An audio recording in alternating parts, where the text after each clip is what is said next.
All right, so we're gonna get into a passive end range isometric drill in the 90-90 position, and we're gonna be working hip internal rotation. All right, so if you remember, if you've seen the other videos on hip internal rotation in this 90-90 drill, right? So I want to make sure, again, true 90-90, right? Heel lined up with the knee lined up with the hip, making sure that my spine is nice and tall, right? And making sure that my abs are tight. So really pushing the floor away here, right? Squeezing my armpit.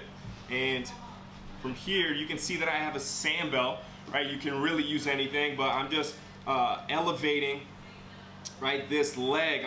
So I'm passively taking myself into internal rotation, okay, at the hip joint, okay? So even though I have my sand belt here, right, the higher that I come or I'm rotating here, it's coming from the hip, okay? It's not coming from the foot, it's not coming from the knee, everything is coming from the hip, all right? So I'm gonna be facing over that lead leg, if, especially if you're a beginner. If you wanted to progress this, right, you could go rotate it, right, over the trail leg and really start to create tension there, all right? So either way, it's not wrong. Make sure that you can own your position, right? And so now what I'm gonna do is I'm going to really start to push into the floor, radiate tension throughout my entire body, make sure that my abs are tight, right? I'm gonna take a big deep breath in through my nose, and then I'm gonna start to create tension and try to lift my leg up off of the sand belt, right?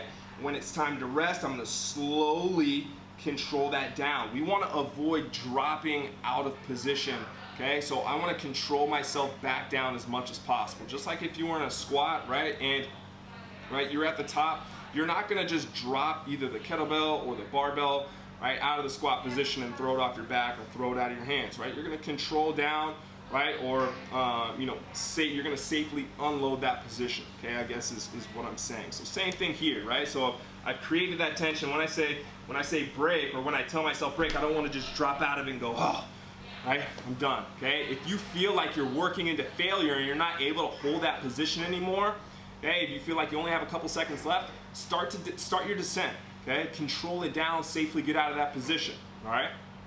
So again, I've taken myself into a position that actively I might not be able to get to, okay? So I've been working internal rotation of my hips for a while. It is not the most, I don't have the most hip internal rotation out there, but it used to be a lot worse, trust me. So this is actually a lot of range of motion for me. And what I could do to progress, so you could see that I got, you know, a little bit of lift off, right? If I wanted to progress from there, I could increase the height of this bell or grab an object that's a little bit higher, okay, to passively take me into a greater degree of internal rotation, all right? So again, I might go for 10, 15, or 20 seconds, okay, whatever is in your program, whatever you decide for yourself, okay, but whatever, you know, whatever interval that we're going for, I really want to make sure that I'm resetting my position after each rep, creating that tension, right? So all of my range of motion comes from the hip. Now I'm feeling this closing angle tissue, right, or this lateral hip group really start to light up, okay?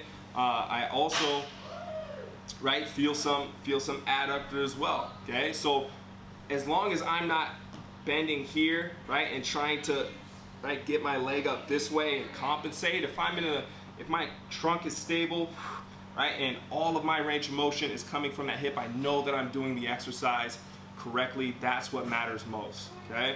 So again, this is your passive end range 90-90 isometric drill for hip internal rotation.